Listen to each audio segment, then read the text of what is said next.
विष्णुपादाय कृष्णप्रेष्ठाय भूतले श्रीमते भक्तिवेदान्ता स्वामिन्निति नामिने नमस्ते सारस्वते देवे गौरवाणी प्रचारिणे निर्विशेषा शून्यवादी पाश्चात्यदेशतारिणे श्रीकृष्ण चैतन्य प्रभु नित्यानन्दा श्री अद्वैता गदाधरा श्रीवासादि गौरभक्तवृन्दा हरे कृष्णा कृष्ण कृष्ण हरे हरे हरे राम राम राम हरे हरे मूकं करोति वाचालं पंगुं लङ्घयते गिरिं यत्कृपातमहं वन्दे श्रीगुरुं दीनतारिणं श्रीलप्रभुपादं हरे कृष्ण माताजी हरे कृष्ण హరే కృష్ణ అందరికీ స్వాగతం. మన శ్రీకృష్ణ కథాసుధలోకి మనం ఈరోజు కృష్ణుడు బలరాములు ఇద్దరు ఇంకా వాళ్ళిద్దరితో పాటుగా మొత్తం గోపబాలులు అందరూ కూడా మథురని చూడడానికి వెళ్తున్నారనమాట. మథుర టూర్కి వెళ్తున్నారు. అయితే మనం పోయిన కథలో చెప్పుకున్నట్టుగా కంసుడు తన దూతను పంపించాడు, అక్రూరుణ్ణి వెళ్ళాడు, అక్రూరుడు తీసుకొని వచ్చాడు. మార్గంలో మధ్యలోనే ఎక్కడైతే ఈ మథుర బౌండరీ వాల్ ఉందో దానికి బయటే ఒక ఆమ్రవనం ఉంది, మామిడి తోట ఉంది. ఆ మామిడి తోటలోనే ఈ గోపులందరూ కూడా వాళ్ళు గోకులం నుంచి తీసుకొని వచ్చినటువంటి ఎడ్ల బండ్ల నిండా ఏవైతే రాజుకు గిఫ్ట్స్ అన్నీ ఇద్దామనుకున్నారో వాటన్నింటినీ పెట్టుకొని వాళ్ళు అక్కడే వాళ్ళ ఓన్ టెంట్స్ వేసుకొని అక్కడే వాళ్ళు రెస్ట్ తీసుకోవాలి, అంటే నైట్ అక్కడే రెస్ట్ తీసుకోవాలి అని చెప్పేసి వాళ్ళు డిసైడ్ అయ్యారు. అక్కడే యమునా తటం ఉంది. సో అందరూ కూడా లంచ్ కోసం గాను అక్కడ ఆగారు. ఇంకా వాళ్ళు నైట్ కూడా అక్కడే బస చేద్దాం అనుకున్నారు. అక్రూరుడితో రథంలో కృష్ణ బలరాములు వస్తున్నారు. దారి మధ్యలో అక్రూర వారికి వైకుంఠ దర్శనాన్ని ఇచ్చారు కృష్ణుడు. అక్రూరుడు చాలా గొప్పగా స్తుతి చేశారు.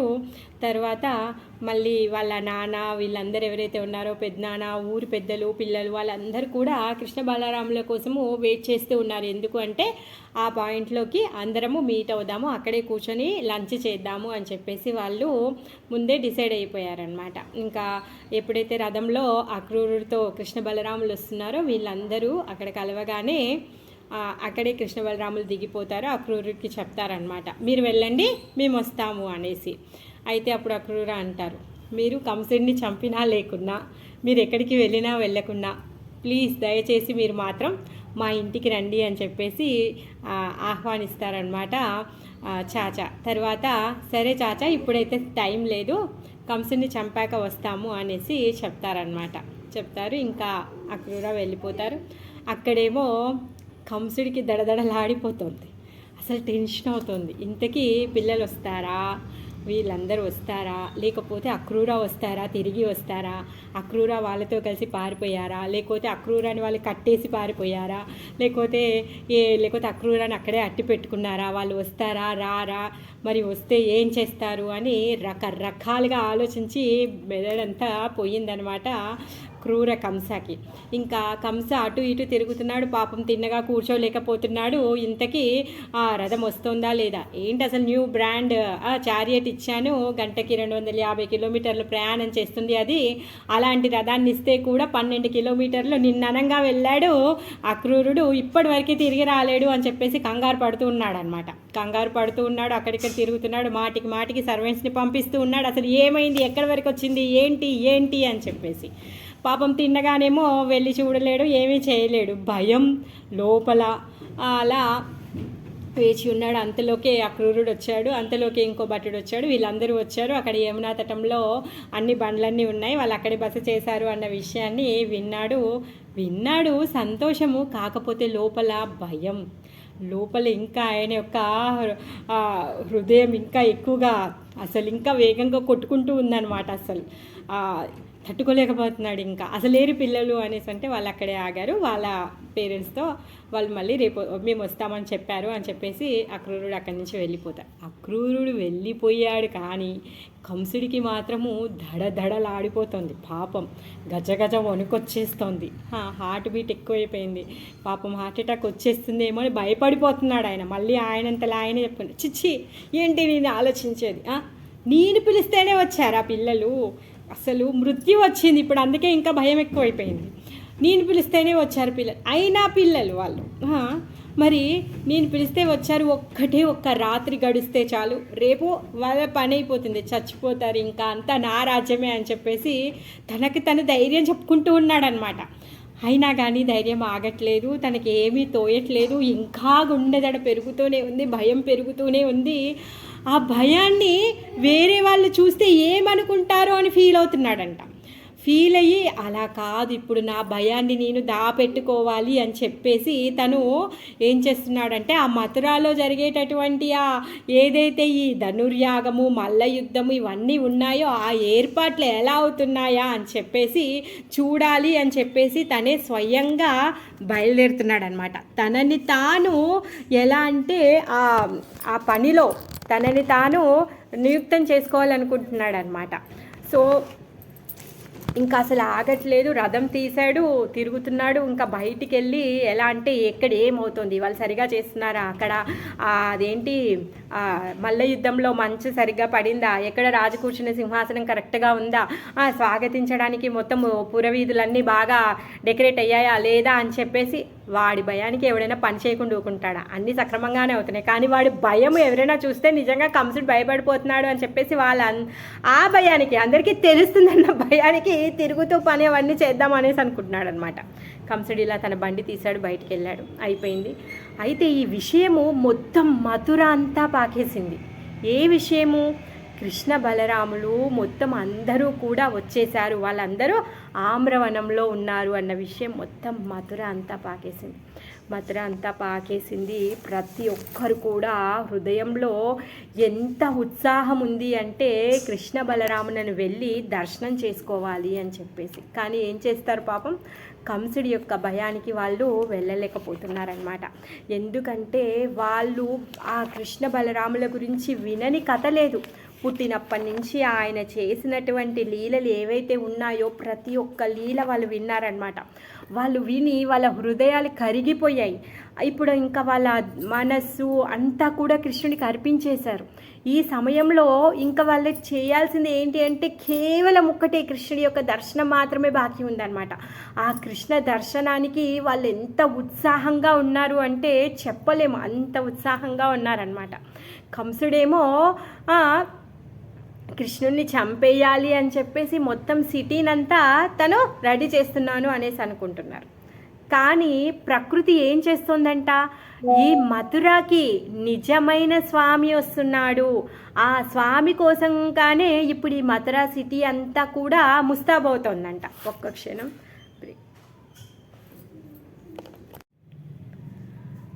వాళ్ళు ఏమనుకుంటున్నారు అంటే కృష్ణుడిని ఇప్పుడు పిలిచి చంపేస్తే వాళ్ళందరికీ అనుమానం వస్తుంది అని చెప్పేసి ఇంత పెద్ద ఫెస్టివల్ చేస్తున్నాడు కదా, అందుకే నేను తన ఏర్పాట్లు చేస్తున్నాను అనుకుంటున్నారు. కాకపోతే స్వయంగా మథురా నగరమే ఈ ప్రకృతి అంతా ఏర్పాటు అనమాట. ఏంటి అంటే తన స్వామి మథురా నగరం యొక్క స్వామి రాబోతున్నాడు అని చెప్పేసి స్వతహాగా ఇవన్నీ ఏర్పాట్లు జరిగిపోతూ ఉన్నాయన్నమాట. మరి ఇక్కడ వీళ్ళందరూ కూర్చొని లంచ్ చేస్తూ ఉన్నారు. పిల్లలందరూ వరుసగా కూర్చున్నారు, పెద్దవాళ్ళందరూ కూర్చున్నారు, అందరూ కూడా తింటూ ఉన్నారు. అయితే ప్రతి ఒక్కరు కూడా కృష్ణుడు తన వైపు చూసినట్టుగా అనిపిస్తుంది అనమాట. అక్కడ అందరూ కూర్చొని ఆ యమునా తటంలో కూర్చొని అందరూ భోజనం చేస్తున్నారు, వాళ్ళు లంచ్ చేస్తున్నారనమాట. ఈ మథురావాసులందరికీ ఈ మెసేజ్ పోయింది కదా. సో అక్కడ ఉన్న పిల్లలందరూ చాలా ఉత్సాహంతో వాళ్ళు పిల్లలు ఎవరికి వింటారు, వాళ్ళకేమి కట్టుబాట్లు రూల్స్ వాళ్ళేమో ఎవరు చూసి భయపడతారు, సరే అని చెప్పేసి పిల్లలందరూ పరుగు తీసుకుని వచ్చి అసలు కృష్ణ బలరాములు వచ్చారంట, వాళ్ళు ఎలా ఉన్నారో చూడాలి అని చెప్పి ఉత్సాహంతో ఈ ఆమ్రవనానికి ఉరుక్కుంటూ వచ్చేసారనమాట. పరుగు తీసుకుంటూ వచ్చేసారు. ఇక్కడికి వచ్చి వాళ్ళు ఏం చేస్తున్నారంటే దూరం నుంచి తొంగి తొంగి చూస్తున్నారు అక్కడ ఏం జరుగుతుంది అని. అక్కడ ఏం జరుగుతుంది అంటే కృష్ణ బలరాములు అక్కడ కూర్చొని మిగిలిన వాళ్ళందరూ చుట్టూ కూర్చొని అందరూ కలిసి చాలా సంతోషంగా పరమ ఆనందంగా కూర్చొని ఒకరికొకరు పంచుకొని ఒకరికొకరు నవ్వుకుంటూ చాలా దివ్య ఆనందంలో ఉన్నారంట. వాళ్ళందరూ కూర్చొని భోజనం చేస్తూ ఉన్నారనమాట. అసలు ఆ దివ్యమైన ఆ దృశ్యాన్ని పిల్లలందరూ చూడగానే వాళ్ళందరూ అనుకుంటున్నారంట వీళ్ళందరూ ఏంటి సిటీ లైఫ్ కదా, వాళ్ళకి పాపం వనంలో ఉండేటటువంటిది వీళ్ళకి తెలియదు, వాళ్ళు ఎలాంటి ఆనందం అయినా సాక్షాత్ సాక్షాత్తు ఆనంద విగ్రహ స్వరూపమైన శ్రీకృష్ణుడు ఉన్న దగ్గర ఆనందం ఉండకపోతే ఏముంటుంది? పాపం వాళ్ళకి తెలియదు కదా. సో ఆహా, అసలు వీళ్ళు లంచ్ ఎంత బాగా చేస్తున్నారు, వీళ్ళు భోజనాన్ని ఎంత బాగా స్వీకరిస్తున్నారు, మనం ఒక్కసారి కూడా ఇంత బాగా ఎంజాయ్ చేసి లంచ్ చేయలేదు కదా అనేసి పిల్లలు వాళ్ళు ఒకరినొకరు చూసుకుంటూ ఉన్నారంట. ఆ దూరం నుంచి చూస్తూ ఉన్నారంట వాళ్ళని ఎలా ఉన్నారు ఏం సంగతి. అసలు కృష్ణుడు అంటే ఇన్ని రోజుల నుంచి విన్నారు, మనకి తెలియని ఒక హీరో గురించి వింటే ఆయనను చూడాలనే ఉత్సాహం ఎవరికైనా పెరుగుతుందా లేదు. అలానే గత 10 సంవత్సరాల నుంచి ఈ హీరోస్ గురించి వాళ్ళు విన్నారు. కృష్ణ బలరామ, రామ శ్యామ, వీళ్ళ గురించి విని విని విని విని విని వాళ్ళని చూడాలని ఉత్సాహం ఎంత ఉంది అంటే పిల్లలందరూ పరుగు తీసుకుంటూ వచ్చి వాళ్ళని చూస్తూ ఉన్నారనమాట. వాళ్ళు ఎలా తింటున్నారు, వాళ్ళు ఎలా నడుస్తున్నారు, వాళ్ళు ఎలా కూర్చున్నారు, వాళ్ళు ఎలాంటి బట్టలు వేసుకున్నారు, వాళ్ళ రూపం ఎలా ఉంది, ఆరా తీరా అన్నీ చూసి ఈ పిల్లలందరంట మళ్ళీ గబగబా గబగబా గబగబా పరుగు తీసుకుంటూ ఇంటికి వెళ్ళారంట. పరుగు తీసుకుంటే ఇంటికి వెళ్ళి అక్కడికి వెళ్ళి వాళ్ళ అమ్మ నాన్నతో చెప్తున్నారు, అమ్మ కృష్ణుడు పీతాంబరం కట్టుకున్నాడు, అమ్మ బలరాముడు నీలాంబరం కట్టుకున్నాడు, ఆయన తలలో నెమలి పింఛం ఉంది, తను ఇలా ఉన్నాడు, తను అలా ఉన్నాడు, వాళ్ళ అన్నం ఇలా తింటున్నారు, వాళ్ళు ఇలా కూర్చున్నారు, వాళ్ళు ఇలా మాట్లాడుతున్నారు, వాళ్ళ చేతుల్లో కర్రలు ఉన్నాయి, అలా ఇలా చెప్పేసి ఎలా చెప్తున్నారు అంటే పరుగు తీస్తున్నారు. పాపం పిల్లలకి ఎగపోస్తున్నారంట. వాళ్ళకి ఎలా అసలు ఎగపోసుకుంటూ కృష్ణ బలరాముల గురించి చెప్తున్నారంట. ఇంకా అసలు వీళ్ళు ఇదే పని, ఇంటికి వనానికి పరుగులు తీస్తూనే ఉన్నారంట పిల్లలు. అక్కడ రాజమార్గంలో రాజభటులు తిరుగుతూనే ఉన్నారు, కానీ ఆ రాజభటులని ఈ పిల్లలు ఎవరు లెక్క చేయట్లేదు. అసలు ఇదంతా విన్న తర్వాత ఆ అమ్మ నాన్నలకు కూడా అసలు చేతిలో ఉన్న పనులన్నీ అలా వదిలేసి వెళ్ళిపోయి అపనంగా అసలు అప్పుడే వెళ్ళి కృష్ణ బలరాముల దర్శనం చేసుకోవాలి, వాళ్ళకి ఎదురు స్వాగతం చెప్పాలి అనే ఉత్సాహం ఉంది. కానీ ఆ బయటే కంసుడు కూడా రథాన్ని తీసి తిరుగుతూ ఉన్నాడు. ఆ భయానికి వాళ్ళు వెళ్ళలేకపోతున్నారనమాట. ఈ పిల్లలేమో తిరుగుతూ ఉన్నారు, వాళ్ళు తిండి తిప్పలు అన్నీ మర్చిపోయారు. వాళ్ళ లోకం ఇప్పుడు కృష్ణ బలరాములే, రామ శ్యామనే అంతే. ఇంకా అక్కడికి వెళ్ళారు, వస్తున్నారు, తిరుగుతున్నారు, చెప్తున్నారు. కృష్ణ బలరాములు అందరూ గోప బాలులు అందరూ కూడా కూర్చొని మంచిగా లంచ్ చేశారు. లంచ్ చేసిన తర్వాత అందరు పిల్లలు కలిసి ఒక ప్లాన్ వేసుకున్నారు. ఏంటి అంటే మనమందరం కలిసి మథురా సిటీని చూడడానికి వెళ్దాము అనేసి వాళ్ళందరూ అనుకుంటూ ఉన్నారనమాట.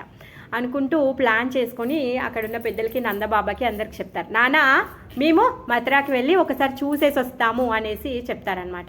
నందమహారాజ్కి భయం వేస్తుంది. అయ్యో ఏంటి పిల్లల్ని ఎలా పంపించాలి, ముందే అదేమో సిటీ, పిల్లలందరూ ఇప్పటివరకు సిటీని చూడలేదు, వాళ్ళకి తెలియదు ఆ సిటీలో ఉన్న వాళ్ళు ఎలా వ్యవహరిస్తారో తెలియదు, వాళ్ళు ఎలా మాట్లాడతారో కూడా తెలియదు. వీళ్ళు వెళ్ళి అక్కడికి వెళ్ళి ఎవరితో ఏం మాట్లాడతారో, ఎవరితో ఏం గొడవ పడతారో, లేకపోతే ఏదైనా ముట్టుకోకూడదు ముట్టుకుంటారో. ముందే అది కంసుడి యొక్క రాజ్యం, క్రూరుడి యొక్క రాజ్యం.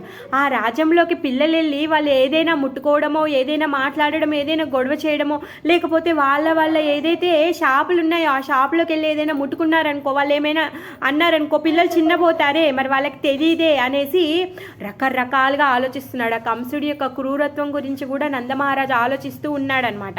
అయితే నందమహారాజు అంటున్నాడు అనమాట, వద్దు అసలు మీకు ఏమీ తెలియదు, ముందే కంసరాజు ఉన్నాడు, అలాంటి రాజ్యంలోకి పిల్లలు ఒంటరిగా వెళ్ళడం అలా కాదు, మీతో పాటుగా ఒక పెద్దలన్న వస్తారు, లేదంటే స్వయంగా నేనే వస్తాను, మీకు అంతా తిరిగి చూయిస్తాను, మీకు ఏమీ తెలియదు కదా అనేసి అంటాడనమాట. అప్పుడు పిల్లలందరూ ఒకరి ముఖం చూసుకుంటారు, నానా అనేసి అన్నట్టుగా చూస్తారు. అప్పుడు సునందుడు ఉంటాడు, నందమహారాజు యొక్క అన్న అంటాడు, పోనీలేరా ఏంటి ఎంతసేపు పట్టుకొని అలానే ఉంటావు, ఏం కాదులే పంపించు, అందరూ గ్రూప్గా వెళ్తారు, గుంపుగా వెళ్ళి మళ్ళీ గుంపుగా వచ్చేస్తారు, వాళ్ళు ఏం అల్లరి చెయ్యరులే, మళ్ళీ నువ్వు వెళ్తే వాళ్ళు ఏం ఎంజాయ్ చేస్తారు, పోనీలే వాళ్ళు అనేసి సునందుడు అంటాడనమాట. ఇంకా దాంతో పాపం నందమహారాజు ఏమీ చెయ్యలేడు, పర్మిషన్ ఇచ్చేస్తాడు. కానీ తనకి భయం అయితే ఆగట్లేదు. తను కృష్ణుడి మీద ఉన్నటువంటి ప్రేమతో తన యొక్క ఆ భయం అనమాట. కంసుడికి కృష్ణుడంటే భయం, కృష్ణుడు ఎక్కడ చంపేస్తాడో అన్న భయం. కానీ ఇక్కడ నందమహారాజుకి ఏంటి భయం అంటే కృష్ణుడి పట్ల ఉన్నటువంటి ప్రేమ, ఆ ప్రేమతో కూడినటువంటి భయం అన్నమాట. ఆ విధంగా నందమహారాజు కళ్ళు అయితే ఇంకా వాళ్ళు పిల్లలు వెళ్తూ ఉంటే ఇంకా అక్కడే ఉంది. నందమహారాజే కాదు, అక్కడ ఉన్నటువంటి నంద, సునంద, ఉపనంద వీళ్ళందరే కాకుండా ఇంకా గ్రామంలో వచ్చినటువంటి గోపులందరూ, తర్వాత ఎడ్ల బండ్లకి ఎడ్లు వచ్చాయి కదా, ఆ ఎడ్ల బండ్ల నుంచి ఎడ్లని వదిలేసి వాళ్ళందరూ పక్కకి కట్టేశారనమాట. అయితే ఆ ఎడ్లన్నీ కూడా కృష్ణని ఇంకా బలరామనే చూస్తున్నాయంట. వాళ్ళు ఎంత దూరం అయితే కనుచూప మేరు వరకు వెళ్తున్నారో అక్కడి వరకు ఈ ఎడ్లు, తర్వాత గోపులు, తర్వాత నందమహారాజు, అక్కడ ఉన్నటువంటి ఆ వనంలో ఉన్నటువంటి పిచ్చుక, నెమలి, ప్రతి ఒక్కటి కూడా రామశ్యామనే చూస్తూ ఉన్నారంట. ఆ విధంగా చూస్తూ ఉంటే ఈ పిల్లలందరూ కూడా గుంపుగా మథురా నగరంలోనికి ప్రవేశిస్తున్నారనమాట. వీళ్ళు ఫస్ట్ టైం మథురా నగరాన్ని చూడబోతున్నారనమాట. మరి మథురా నగరం అంటే వీళ్ళు ఏమైనా గొప్పగా ఉంటుంది, ఆశ్చర్యపోతారా అంటే చూడండి. అయితే ఈ రామ శ్యామ అందరూ కూడా కలిసి వెళ్తున్నారు. ఫస్ట్ ఇంకా ఈ ఆమ్రవనాన్ని దాటగానే ఒక ఉపవనం ఉందంట. ఆ ఉపవనాన్ని దాటగానే అక్కడ ఒక పెద్ద గోడలు ఉన్నాయంట. ఆ గోడలు బౌండరీ వాల్ అనమాట మథురా నగరానికి. ఆ బౌండరీ వాల్ ఎలా ఉంది అంటే చాలా ఎత్తుగా ఉందంట. అసలు ఎవరు కూడా ఎక్కలేనంత ఎత్తుగా ఉందంట. స్ఫటికంతో చేసినటువంటి గోడలు ఉన్నాయంట. ఆ స్ఫటికంతో చేసినటువంటి గోడలకి ఒక పెద్ద ద్వారం ఉందన్నమాట. ఆ ద్వారానికి ఉన్న తలుపులు బంగారు తాపడంతో ఉన్నాయి. తర్వాత ఆ పెద్ద గోడ లోపల పెద్ద పెద్ద ఎత్తైన గోపురాలు ఉన్నాయంట. బంగారంతోని, తామ్రంతోని, అలా తాపడంతో చేసినటువంటి పెద్ద పెద్ద ఎత్తైన గోపురాలు ఉన్నాయి. అవన్నీ ఏంటి అంటే ఆ మథురా నగరంలో ఉన్నటువంటి ఇల్లులు అనమాట. అపార్ట్మెంట్స్ లాగా ఒకదానిపైన ఒకటి అట్లా ఫ్లోరుడ్గా ఉన్నటువంటి బిల్డింగ్స్ అనమాట. అలాంటి రాజ భవంతులు ఉన్నాయంట అక్కడ. మరి ఇంకా వాళ్ళ యొక్క వరండాలో, తర్వాత వాళ్ళ అరుగుల మీద, మెట్ల మీద, వాళ్ళ ఇంటి ముందు ఉన్నటువంటి వరండాకు ఉన్నటువంటి దూలాలకి అసలు రత్నాలు, మణులు, వజ్రాలు, వైడూర్యాలు, మరకత మణులు, తర్వాత పన్నాలు, హీరా అన్నీ కూర్చబడి ఉన్నాయంట. ఇంకా రాజవీధి ఎంత పెద్దగా ఉంది అంటే అటు ఇటు ఉన్న ఇల్లులు అయితే చాలా పరమ అద్భుతంగా ఉన్నాయంట. కానీ అవన్నీ చూసి ఈ పిల్లలకేం పెద్ద ఆశ్చర్యం ఏమి అనిపిస్తలేదు. చాలా క్లీన్ అండ్ నీట్గా అన్నీ ఉన్నాయి. వీళ్ళందరికీ ఏం లేదనమాట. ఆ పిల్లలందరూ ఏమనుకుంటున్నారు అంటే, ఏంటి వీళ్ళు ఇలాంటి జైల్లో ఎలా ఉంటున్నారు, హాయిగా బృందావనంలో ఆకాశం కింద పక్షులు కలకల రావం చేస్తూ ఉంటే, జింకలు నృత్యం చేస్తూ ఉంటే, యమునమ్మ పరుగులు తీస్తూ ఉంటే, అంత మంచి వాతావరణం వదిలిపెట్టి ఇక్కడ ఈ జైల్లో ఎలా బతుకుతున్నారు వీళ్ళు అన్నట్టుగా ఈ పిల్లలు మాట్లాడుకుంటూ ఉన్నారనమాట. వాళ్ళకేమీ మథురాన్ని చూస్తే ఏమీ ఆశ్చర్యం కలగట్లేదు. అయినా కృష్ణుడికి తెలియదు ఏమీ లేదే. కృష్ణుడు ఏ డోర్ ఎక్కడుంటుంది, ఏది ఎలా ఉంటుందో ఆయనకు తెలియదు, ఇంకోటి ఏం లేదు. కాకపోతే ఇప్పుడు అక్కడ ఆ బృందావనంలో ఉన్నటువంటి ఆ బృందావనంలో పిల్లలు రామ శ్యామ ఎవరు కానీ దాన్ని ఆశ్చర్యంగా చూడట్లేదు అనమాట. అయితే ఈ మథురా వాసులందరూ ఇంకా రామ శ్యామ వస్తారని పిల్లలు వెళ్ళి మెసేజ్ చేస్తూనే ఉన్నారు కదా. ఈ ద్వారకా అంటున్నాను, మథుర అంతా ఎంత దివ్యంగా మొత్తం డెకరేట్ అయిపోయింది అంటే మొత్తము చందనం నీళ్ళు చల్లారంట, అత్తరు పన్నీర్ చల్లారు, తర్వాత నీటి కుంభాలను పెట్టారు, కలశాలను పెట్టారు, మామిడాకు తోరణాలు కట్టారు, అరటి చెట్లని పెట్టారు, చెరుకు గడలను పెట్టారు, తర్వాత అక్షంతలు, పూర్ణ కుంభం ముందు దీపాలు తర్వాత ఇంటి ముందు రంగోలి, తర్వాత అక్షంతలు, పసుపు, కుంకుమ, చందనము, అగరు అన్నీ కూడా ప్రతి ఇంటి ముందు కూడా అలంకరించబడి ఉన్నాయన్నమాట. అయితే ఈ రామ శ్యామ వస్తున్నారు అని చెప్పేసి ప్రతి ఒక్కరు కూడా మేము ఎలా భగవంతునికి మేము స్వాగతం పలకాలి అని చెప్పేసి ఈ బ్రాహ్మణులందరూ కూడా హారతి ప్లేట్ రెడీ చేసుకొని పెట్టుకున్నారంట. ఇంకా రామ శ్యామ వస్తే మేము హారతి ఇస్తాము, వాళ్ళకి తిలకధారణ చేస్తాము, వేదమంత్రం చెప్తాము, అక్షింతలు చల్లుతాము, దీవెనలు ఇస్తాము, వాళ్ళని ప్రార్థిస్తాము అని చెప్పేసి వాళ్ళందరూ హారతి ప్లేట్లు రెడీ చేసుకున్నారంట. ఎవరైతే ఈ వర్తకులు, ఎవరైతే వీళ్ళందరూ క్షత్రియులు వీళ్ళందరూ ఉన్నారో వాళ్ళందరూ కూడా గొప్ప గొప్ప గిఫ్ట్లతోని, చేతుల్లో పండ్ల బుట్టలతోని, మణులతోని, తర్వాత ఏవో ఇంకా వాళ్ళకి ఏది తోస్తే ఆ సమయంలో ఏదో ఒకటి నేను సమర్పించుకోవాలి అని చెప్పేసి వాళ్ళన్ని గిఫ్ట్లన్నీ రెడీ చేసుకొని పెట్టుకున్నారంట. మరి ఆ వీధులన్నీ ఎంతగా అందంగా రెడీ అయి ఉన్నాయి అంటే మథురాలో ఉన్నటువంటి వీధుల్లో అంటే ఒక్కొక్క బజార్ ఒక్కొక్కలా ఉందంట. ఒక్కొక్క బజార్లో ఒక్కొక్క పతాకం ఎగురుతూ ఉందన్నమాట. ఇంకొక బజార్లో ఒక పతాకం ఎగురుతూ ఉంది. అంటే ఆ పతాకాన్ని, ఆ జెండాని చూసి ఆ వీధిలో ఎవరున్నారో తెలుసుకోవచ్చు అనమాట. ఎవరైతే బ్రాహ్మణులు ఉన్నారో ఆ బ్రాహ్మణుల వీధిలో ప్రతి ఒక్క ఇంటి పైన అంట కాషాయం జెండా ఉంటుందంట. ఆ జెండా పైన యజ్ఞకుండమో లేకపోతే యజ్ఞదండమో లేకపోతే చక్రమో ఇలాంటి చిహ్నాలతో కడిగినటువంటి జెండాలు ఉంటాయంట. తర్వాత క్షత్రియులు అయితే ఎవరైతే ఉన్నారో వాళ్ళ ఇంటి పైన తెల్ల జెండా ఉంటుందంటే దాని మీద అస్త్రాలు శస్త్రాలు లేకపోతే 2 ఖడ్గాలు అలాంటి చిహ్నాలు ఉంటాయంట. ఎక్కడైతే ఈ వైశ్యులు ఉంటారో వాళ్ళకేమో ఎల్లో కలర్ పసుపు రంగుతో ఉన్నటువంటి జెండా ఉంటుందంటే దాని మీద వర్తకానికి సంబంధించిన తరాజు అలాంటివి చిహ్నాలు ఉంటాయంట. అలా పరమ అద్భుతంగా ఉన్నటువంటి ఆ మథురా నగరంలోనికి ఇప్పుడు రామశ్యామ ప్రవేశించారనమాట. వీళ్ళందరికీ ఈ విషయం తెలిసింది. అయితే మరి ఇప్పటి వరకు ఆ మథురా నగరంలో ఉన్నటువంటి స్త్రీలందరూ ఎంత ఉత్సాహంతో ఉన్నారు అంటే ఇప్పుడు పిల్లలు కానీ పురుషులు కానీ అంత ఉత్సాహం లేదు.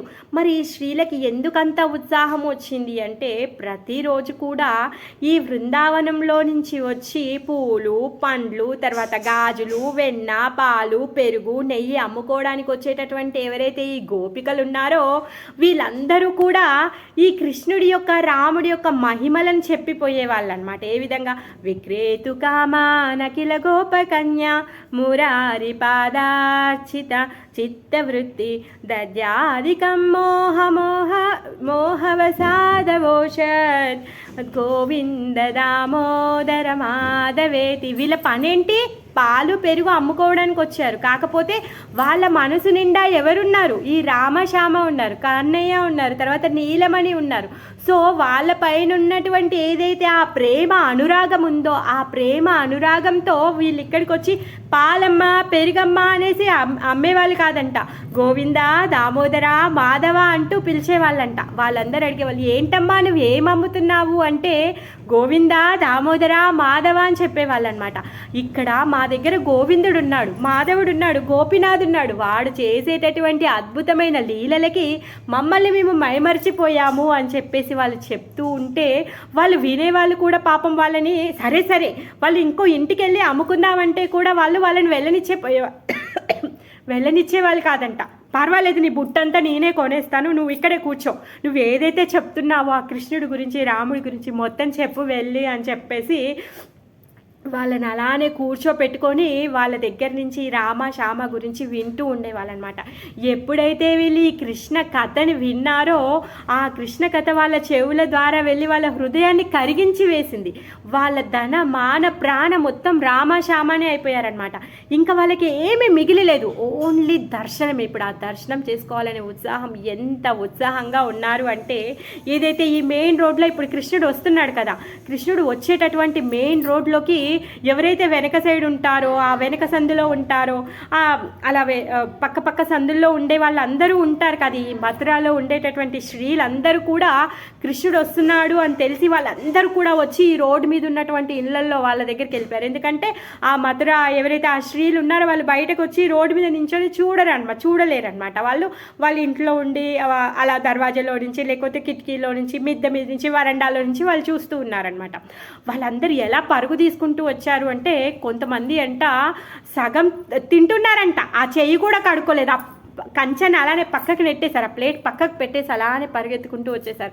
కొంతమంది స్త్రీలు అయితే పడుకున్నారంట. అసలు అయ్యో ఏంటి కృష్ణుడు వచ్చేస్తున్నాడంటే కనీసం జుట్టు కూడా సరిగా అనుకోలేదు, కొంగు కూడా సరిగా వేసుకోలేదు, ఇంకేమీ తెలియదు. వాళ్ళు అలానే చిందరవందర అలానే పరిగెత్తుకుంటూ వచ్చేసారంట.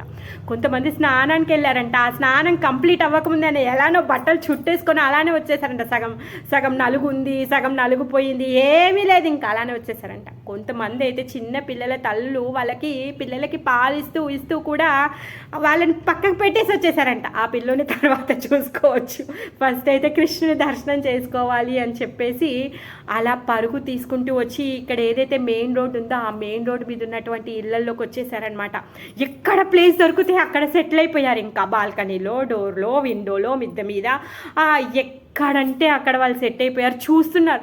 వాళ్ళందరి కళ్ళు అటే ఉన్నాయి. రామశ్యామ వస్తున్నారు, వాళ్ళ యొక్క దర్శనం చేసుకోవాలని ఎంత ఉత్సాహంతో ఉన్నారంటే వాళ్ళ కళ్ళల్లో ప్రేమ నిండిపోయి వాళ్ళ హృదయం కరిగిపోయి వాళ్ళు ఎలా ఉన్నారు అంటే అసలు ఇంకా చెప్పొద్దు. వాళ్ళు ఇంకా కళ్ళల్లో ప్రాణాలు పెట్టుకొని చూస్తూ ఉన్నారనమాట. ఎప్పుడైతే రామశ్యామ వస్తున్నారో ఈ వీధిలో ఉన్నటువంటి పురుషులు, ఈ పిల్లల అందరి దృష్టి కూడా ఆ రామశ్యామ మీద పడిపోయింది. ఎప్పుడైతే వాళ్ళ దృష్టి రామశ్యామ పైన పడిపోయిందో కథం, వాళ్ళని వాళ్ళు మర్చిపోయారు. వాళ్ళు ఎక్కడున్నారు, ఏం చేస్తున్నారు, ఏం చెయ్యాలి, లేకపోతే కంసుడు వస్తున్నాడు, కంసుడి భటులు ఉన్నారు, వీళ్ళందరూ ఏమనుకుంటారు, వాళ్ళకి ఏమీ లేదంట. ఓన్లీ ఆ రామశ్యామ దర్శనం మాత్రమే ఉందన్నమాట. అయితే ఇక్కడ బ్రాహ్మణులు ఉన్నారు కదా, బ్రాహ్మణులందరూ హారతి ప్లేట్లు తీసుకొని బయటికి రెడీగా వస్తున్నారనమాట. అయితే బయటికి రెడీగా వస్తూ ఉంటే అప్పుడు ఒకరు అంటారంట బ్రాహ్మణులు, అరే ఏంటి నువ్వు చేసేది, ఓ శాస్త్రి గారు మీరేమనుకుంటున్నారు, ఆ కృష్ణుడికి వెళ్ళి మీరు హారతి ఇచ్చేద్దాం అనుకుంటున్నారు, కంసుడికి తెలిసిందనుకో ఏమవుతుందో తెలుసా అనేసి అంటాడంట. అప్పుడు ఇంకో శాస్త్రి అంటాడు, ఏంటి అయ్యేది, ఏమీ అవ్వదు, నీకు తెలీదా, చిన్నప్పటి నుంచి ఎంతమందిని చంపాడు, అలానే వీని కూడా చంపేస్తాడులే, నువ్వేం భయపడకున్నాడు అనేసి అంటాడంట. అంతలోకే ఇంకొకతను వచ్చి అంటాడంట, సర్లే పోనిద్దు, ఒకవేళ కంసుడే వచ్చాడనుకో, వచ్చి మీరు ఏం చేస్తున్నారని అడిగాడు అనుకో, అప్పుడు మనం చెప్దాంలే, చూడు కంస, నువ్వు స్వయంగా నీ బంగారు రథాన్ని ఇచ్చి, నీ యొక్క పర్సనల్ సర్వెంట్ అక్రూరాన్ని ఇచ్చి నీ మేనల్లుడికి వెల్కమ్ చెప్పడానికి పంపించావే, నువ్వు వాళ్ళని తీసుకొని వచ్చావే, మరి నువ్వు అంత గొప్పగా సత్కరించేవాడికి మేము హారతి చెయ్యకపోతే మేము కూడా అపచారం చేసిన వాళ్ళం అవుతాం కదా, అందుకే మీకోసంగానే మిమ్మల్ని తృప్తిపరచడం కోసంగానే మేము ఇప్పుడు హారతి ప్లేట్లు రెడీ చేశాము అని చెప్తాము అనేసి వీళ్ళందరూ ప్లాన్ వేసుకొని హారతి ప్లేట్లతో తిలకళ్ళతో అందరూ అలా నించొని ఉన్నారనమాట, వస్తున్నారనమాట. మరి కృష్ణుడు ఎంతమంది దగ్గర హారతి తీసుకుంటాడు, ఎంతమంది దగ్గర గిఫ్ట్స్ తీసుకుంటాడు, ఏమేం చేయగలుగుతాడు, ఏమీ చెయ్యట్లేడు. తను ఏమైనా ఓరచూపు స్మిత నవ్వు, స్మిత హాస్యంతోని, ఆ ఓరచూపుతోని, చిరు నవ్వుతోని ప్రతి ఒక్కరి హృదయాలని దొంగలించేస్తున్నాడు. ముందే చౌరాగ్రగణ్యం పురుషం నమామి, అసలు దొంగలకే దొంగ, అన్నీ దొంగతనం చేస్తాడు, ఏమీ వదిలిపెట్టాడు. ఇంకా ముందే వీళ్ళందరూ ఎవరైతే ఈ మథురా శ్రీలు ఉన్నారో వాళ్ళ హృదయాలు ఎలా ఉన్నాయి, కరిగిపోయి ఉన్నాయి. ఆ కరిగిపోయినటువంటి హృదయాలని దొంగలించేశాడు. ఇంకా అసలు ఎలా అంటే వాళ్ళు అలా నించొని ఉండిపోయారు, వాళ్ళ లోపల శరీరం కదలట్లేదు, శరీరం అక్కడే ఉందంట, మనసు ప్రాణాలు మాత్రం ఆ కృష్ణుడు వెనకే వెళ్ళిపోతూ ఉన్నాయంట. అంతగా వాళ్ళందరినీ దొంగలించేశాడు. ఈ వీధుల్లో ఉన్నటువంటి ఈ పిల్లలు, ఈ పెద్దవాళ్ళందరూ కూడా వీళ్ళ మాన ప్రాణాలు కూడా పోతున్నాయి, మాన ప్రాణాలతో పాటుగా శరీరాలు కూడా పోతున్నాయి. ఆ కృష్ణుడు ఆల్రెడీ ఆయన ఫ్రెండ్స్తో ఎంతోమంది ఫ్రెండ్స్ ఉన్నారు, వాళ్ళందరూ వెళ్తుంటే వాళ్ళందరూ వెనుక ఈ మథురావాసులందరూ ఊరేగింపుగా ఆయన వెనకే వెళ్తూనే ఉన్నారనమాట. ఇంకా వెళ్తూ ఉన్నారు. అసలు ఇంకా చెప్పలేము, ప్రతి ఒక్కరి దృష్టి అంతే. కృష్ణుడు అందరూ అయ్యో నేను హారతి ఇవ్వాలి, నేను తిలకం పెట్టాలి, నేను ఇలా చేయాలని అందరూ సిద్ధంగా ఉన్నారు. ఆయన ఎవరెవరి దగ్గర నుంచి ఏమేమి స్వీకరిస్తాడు, ముందే సమయం చాలా తక్కువ ఉంది. వాళ్ళు ఏం చెప్పాడు, చీకటి అవ్వకముందే మీరు తిరిగి వచ్చేయండి అని చెప్పాడు. ఇప్పుడు ప్రతి ఒక్కరి దగ్గర నుంచి అవన్నీ తీసుకొని ఎక్కడ పెట్టుకుంటాడు, ఏం మాట్లాడతాడు, ఏం చేస్తాడు ఇంత తక్కువ సమయంలో. అందుకే ప్రతి ఒక్కరి వైపు చూసి చిరునవ్వు నవ్వుతున్నాడు, ఓరచూపుగా చూస్తున్నాడు, కొంతమందికి హాయ్ చెప్తున్నాడు, కొంతమంది వెళ్ళి గిఫ్ట్స్ ఇలా పట్టుకొని నించుంటే ఇలా టచ్ చేసి ఇలా అని వెళ్ళిపోతూ ఉన్నాడు. సో ప్రతి ఒక్కరు కూడా వాళ్ళ హృదయంలో అనుకుంటారు, ఆహా ఈరోజు ఈ కృష్ణుడి యొక్క దృష్టి నా మీద పడింది, నా జన్మ ధన్యమైపోయింది, ఇంకా నాకు మిగిలి ఏమి లేవు, నా కోరికలన్నీ తీరిపోయాయి, నా తాపాలు, కష్టాలు, నష్టాలు, అలసట ఏదైతే ఉందో అన్నీ కూడా తీరిపోయాయి, ఇంకా ఈ రోజుతో నా జన్మ ధన్యమైపోయింది అని చెప్పేసి ప్రతి ఒక్కరు అనుకుంటున్నారంట. ప్రతి ఒక్కరు ఆ కృష్ణుడి యొక్క చల్లటి చూపు వాళ్ళ మీద పడాలని ఎదురు చూస్తూ ఉన్నారనమాట. కృష్ణుడు ప్రతి ఒక్కరి హృదయాన్ని కదిలించి ప్రతి ఒక్కరి మీద తన యొక్క కరుణా దృష్టిని కురిపించి తన ముందుకు వెళ్తూ ఉన్నాడనమాట. వెళ్తూ ఉన్నాడు. అంతలోకే ఎదురుగా ఒక పెద్ద మనిషి వస్తున్నాడంట. వాడు ఎంత పెద్దగా ఉన్నాడంటే చాలా చాలా ఎత్తున్నాడంట, చాలా బలంగా లావుగా ఉన్నాడంట. ఒక్కొక్క చెయ్యి ఇంత పెద్దగా ఉంది, వాడి కళ్ళు ఎర్రగా ఉన్నాయంట, వాడి చేతిలో పెద్ద దండం పట్టుకొని ఉన్నాడంట. వాడి వెనుక ఇంకా అనుచరులు చాలామంది ఉన్నారనమాట. మరి వీడెవరు అంటే రజకుడు. ఈ రజకుడు ఏం చేస్తున్నాడు అంటే వీడికి చాలా గర్వం ఉంది. ఈరోజు చూడు, అసలు వీధిలో ఇంకా చాలామంది ఉన్నారు, ఏదో ఆయనను చూడడం కోసమే అందరు నించున్నారని పాపం తెగ ఫీల్ అయిపోతున్నాడు.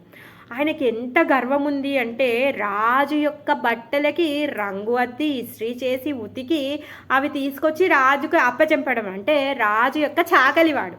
ఆ రాజు యొక్క చాకలి వాడే, కానీ వాడి కళ్ళు తల మీద ఉన్నాయి, వాడే రాజులాగా ఫీల్ అవుతున్నాడు. రాజు యొక్క బట్టలు ఆయన దగ్గర ఉన్నాయి అని చెప్పేసి. రేపు జరగబోయేటటువంటి ఆ గొప్ప ఫెస్టివల్కి నేను ఉతికినటువంటి బట్టలు వేసుకోబోతున్నాడు కంసుడు అనే గర్వం చాలా ఉందన్నమాట.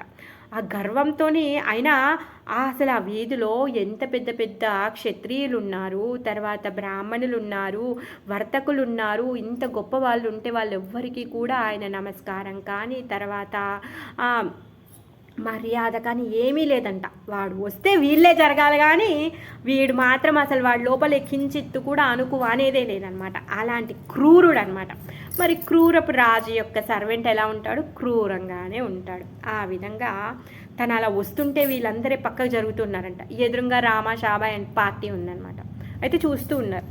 ఆయన రావడంతో బ్రాహ్మణులు వీళ్ళందరూ కూడా పక్కకు జరుగుతుంటే అప్పుడు ఏంటి వీడు వస్తే వీళ్ళు ఇంతమంది జరగాల, మేమెందుకు జరగాలి, మేము జరగము అని చెప్పేసి అలానే నించుంటారనమాట. అలానే నించుంటే వాడు వచ్చి ఎదురుగా నించుంటాడంట. నించొని కనిపించట్లేదా, ఇంతమంది పక్కకు జరుగుతుంటే నేనెవరో తెలీదా నీకు? నేను రజకుణ్ణి, నేను రాజుగారి యొక్క రజకుణ్ణి. వీళ్ళందరూ చూడు నాకు ఎలా మర్యాద ఇస్తున్నారు, జరగ, ఎక్కడి నుంచి వచ్చావు, పర్వతాల నుంచి పారిపోయి వచ్చావా నువ్వు ఏంటి అనేసి తిడతాడంట.